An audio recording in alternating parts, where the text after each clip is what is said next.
Kangaroo Studios, the AusBiz COB is the key stuff you need to know about the day in business and finance.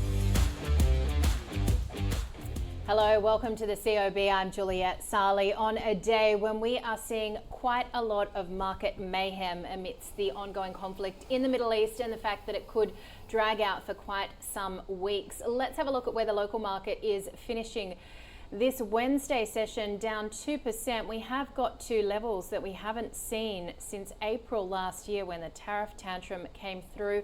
But more broadly, we're seeing quite a bit of weakness coming through across Asian markets as well. The KOSPI circuit breaker being hit, with Seoul leading a slump in Asia. The KOSPI down more than 11%, two-day losses at 17%. The heaviest two-day fall we've seen since 2008. The won has slumped to a 17-year low. Japan's Nikkei index down by more than 4%, and Taiwan stocks also under pressure, off by around 3%. So let's just have a look at our themes of the day. Of course, that market mayhem. I was just reading an interesting note coming through from RBC as well, saying that Qatar LNG has ceased LNG production at Ras Laffan, the world's largest single LNG production and export complex. So they, though, haven't updated their Australian energy coverage forecast as a result of the war so far, but they do note that some of these LNG producer sensitivities are going to really affect pricing. They've concluded that Woodside Energy has the best earnings to leverage higher pricing amidst energy stocks, and they also quite like Santos. Do we have the themes of the day up there? We mentioned market mayhem. Okay, well, I'll just tell you what they are. Gold also dumped, gold dropping as much as 6% before stabilizing.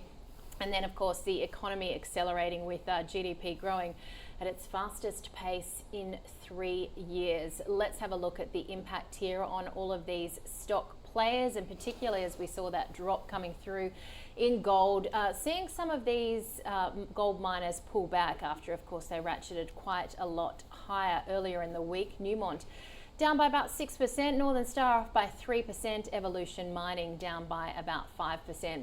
Energy stocks as well very much in focus amid the spike in crude oil prices. At one point, Brent jumping to $85 a barrel in the New York session before pulling back. Woodside, I just mentioned that RBC Capital likes that, among with many other analysts, up 0.7%, and back above that $30 per share level. Karoon Energy also looking good, while Santos is pretty flat. Let's take a look at some of the defence players as well as we continue to monitor the ongoing conflict. We've had a bit of a pick up in some of these players, so I guess a little bit of a profit take in the likes of Drone Shield and Austal, but Electro-Optic Systems still positive. I note that CMC Markets' Christopher Forbes saying there's just too many negatives at the moment to have a bid on some of these players. And of course, it was a busy day corporate-wise as well. We saw news after the close yesterday that Jackie O. Henderson has told ARN Media, Kiss FM, she could no longer work with her co-host. That was the biggest radio deal in history. ARN shares pretty flat after jumping by about 6% on that news. Endeavour Group under pressure. It reported a 17% drop in net profit for the half. The interim dividend also lower than expectations. Treasury Wine Estates down about 7%. Its CFO Stuart Boxer to retire in September. We're also seeing, of course, the impact of the Middle East on these travel stocks, and Qatar decreasing slightly its stake in Virgin. Virgin shares down 3%, and AUB under pressure as well as it completed its share purchase plan. Let's make sense of all of the market angst with Mark Gardner from MPC Markets. So once again, this stock rout really affecting sentiment. Yeah, it's quite hopeful to say that I'm going to make sense of it all, because there's a lot going on at the moment. Obviously, yeah, we hit that circuit breaker in the KOSPI yesterday as well. There was a fair rout, sort of at the start of the US session, or middle to back half of the European session around 11-12 last night. The market looked extraordinarily grim, and I think the US market did very well to sort of pick back up. I was quite surprised that it got back to where it was. It opened down 2.5%. I think overall, this is really, as much as it's about Iran and Trump, what the market's reacting to, because we saw bond yields head higher last night in the US as well and in Australia. Normally you would see the reverse happen. And I think that caught people off guard, obviously in gold as well. But it's an inflation story. So for every 10 odd days, the Strait of Hormuz, 33 kilometre gap, it is anywhere up to 1% inflationary effect. And we had those stronger than expected PPI numbers in the US on Friday. We've got a lot of really public axing of staff like a Block, etc. for AI. Payrolls numbers coming up, and that dreaded word stagflation, which is possibly the worst scenario for equities realistically. So I think there's a general risk-off attitude across the board. But even last night, I mean, we've got a war, or the brink of a war going on, and a lot of bombing going on, and defence stocks were even off. It was a very sort of sell everything moment, and it's a bit of a sell everything moment as it stands. And then you've got private credit stuff looming in the background as well. So we had a £920 million shortfall from a mortgage lender, MFS, in Britain. Record redemptions for Blackstone's flagship private credit fund. The Blue Owl issues as well, which are related to AI. We're starting to see that SaaSpocalypse turn around a little bit as well, despite the fact that we've had fairly negative or higher volatility markets for the last 5 sessions.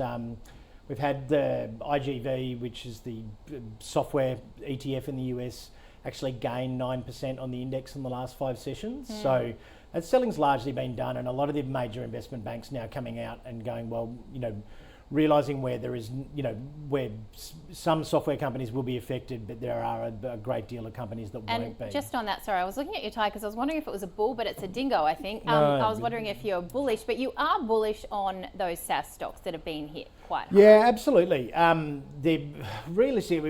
We've taken a really scientific approach, and very advantageous having Kai Chen as my business partner. He's built our platform from scratch and has first-hand knowledge of this. And we went through, and we've now got a page on our website which has got an interactive heat map. It's got 70 stocks, non-SaaS, SaaS, ASX and global. And it basically puts it through the criteria as to which ones will be affected, benefit, and which ones won't. It was on the newsletter yesterday. And we're really sticking. So WiseTech, Technology One, and Pro Medicus very much have moats. Probably the strongest one being in the healthcare sector, but those enterprise resource planning like Technology One and WiseTech really they're very, very difficult for the likes of someone vibe coding their own apps, and cybersecurity as well. I think from a personal level, you're probably not going to see a lot of sales for direct PC like we used to have the old Norton, but at an enterprise level, you can't risk just coding your own in a big enterprise. So there's too many vulnerabilities. So those companies will actually be long-term beneficiaries, and the hackers move too fast for you to be trying to DIY cybersecurity. Yeah. So they've been quite positive. CrowdStrike, Palo Alto are up about I think Palo Alto about 10% in the last week. So we're it's sorting the wheat from the chaff at the moment, and really positive price action considering what's going on in the broader market. Yeah, well, I just look at the sectors on our market, and even though it's only 0.1% up, the IT space is the only sector moving higher. But I mean, we had 2 months of it being pretty horrible. So. Hey, look, I'm trying to find the silver lining here.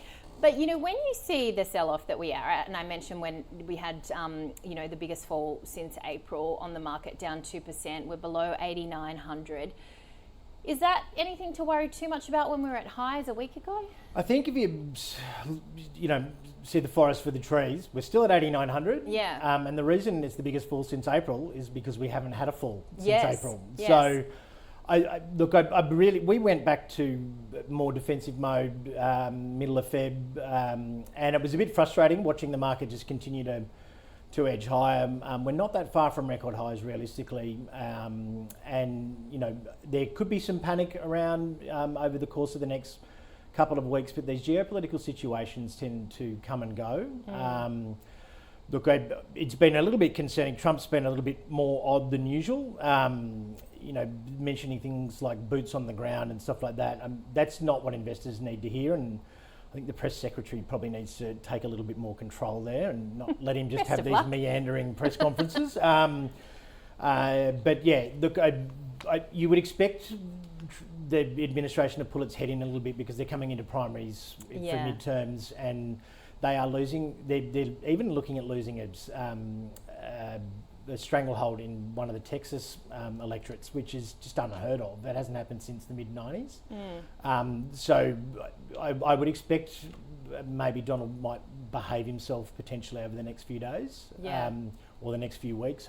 Fingers crossed, and he doesn't add to the panic, because we do tend to have these short, sharp moves like we did in April, and then it bounces back quite quickly. But the intersector movement that's been happening over the course, so the SaaS sector, etc., or the switch from growth to value, even though the index doesn't look like it's been moving, there's been some pretty significant moves. So, you can get into a bit of trouble. Good time to do a portfolio review and probably get out of the things that you're not really have a lot of conviction about, and have that cash put aside to buy opportunities if we do have a bit more of a freak out. Absolutely. Let's hope no more of a freak out, but we have just seen Euro Stoxx 50 futures surrender their early gains and are looking pretty flat. So it might be another strap yourself in kind of night on global markets. Maybe, yes. Mark, thank you so much. Mark Gardner from MPC Markets.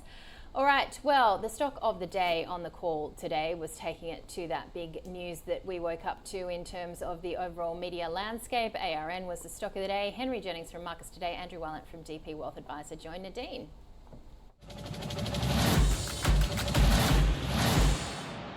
The turnover on this is just ordinary. I think there is $19,000 a day. So on a $113 million company, $19,000 a day in shares are traded. So even if you had this epiphany, you thought this was an amazing investment, it's super hard to get set, Nadine.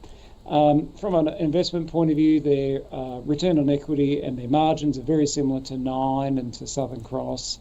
But ultimately, traditional media's got some challenges. It's the niche nimble players, so it's an avoid. Andrew's right. There's not a lot of volume in this one. There's not a lot of interest in this one, to be honest. If you're in your car, you'd be much better off listening to a podcast from AusBiz as opposed to Kyle and Jackie O'Shea, I'm afraid. They have done terribly in Melbourne. Melbourne clearly has put a lot of pressure on the duo. I listened this morning as a matter of just interest to the on-air argument between Kyle and Jackie, and I can't believe Kyle is still on the radio, but there you go. It is not investable.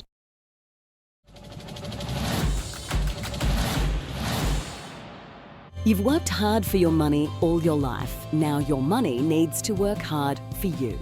Whether you're building, transferring or drawing down, the right information makes all the difference. At AusBiz Retire, you'll find the latest news and insights from trusted experts all in one place. AusBiz Retire is powered by RAN, retirement income done differently. All right, let's have a look at the after-close movers as we round out a session which has seen our biggest one-day drop since April. But to Mark Gardner's point earlier, we haven't really had some very significant drops since then. These are some of the stocks that actually did well today. And of course, BlueScope in focus amid comments from SGH's Ryan Stokes, about their not pursuing BlueScope any further ahead of that deal. We did see a pickup in some of those tech players. Xero was up more than 2%. News Corp higher as well. And Guzman y Gomez getting a bit of burrito love there. But of course, it was all about the laggards today on a down day for the market. We saw some weakness coming through in uranium players, reflected there by Paladin, and of course a pullback in West African resources, while Magellan, which was a standout performer yesterday on that tie-up with Barrenjoey, down 6.5%. Let's have a look at the small end of town. Island Pharma had some quite interesting developments in terms of an FDA approval for one of its drugs, shares up by almost 18%. To the downside, we saw weakness in the small end of town from these players on your screen, and again it was really just in that materials sector, and particularly with weakness in copper and gold players. Tonight we are going to continue to monitor what is happening in the Middle East, but also we get the US ADP employment changes for February, the ISM Services Index, Broadcom's results, the US Beige Book and Eurozone PPI. Well, tomorrow locally, we get household spending for January. Of course, we had that pretty solid read for GDP coming through today. Also, the good trades balance, the NAB quarterly business confidence survey, and a number of players going ex-div, which will weigh probably on what is likely to be an already weak market with Karoon, the big one, BHP, Aluka, QBE, Rio Tinto, and South 32, all trading without rights to their dividend. So the market closure is down 2% there, the biggest one-day drop that we have seen since the Trump tariff tantrum in April last year. But of course, still holding above 8,900, which is a pretty good outcome on the ASX 200. We're down 176 points or 2%. Every sector now finishing in the red, including IT, which managed to reverse that 0.1% gain and close lower by 0.1%. But it was the materials sector down 3% that really dragged over all. All right, I assume there's going to be much more volatility ahead. We are in the middle, of course, of a war there in the Middle East. So we will continue to monitor the developments and bring you all the latest from 9:45 a.m. Eastern tomorrow.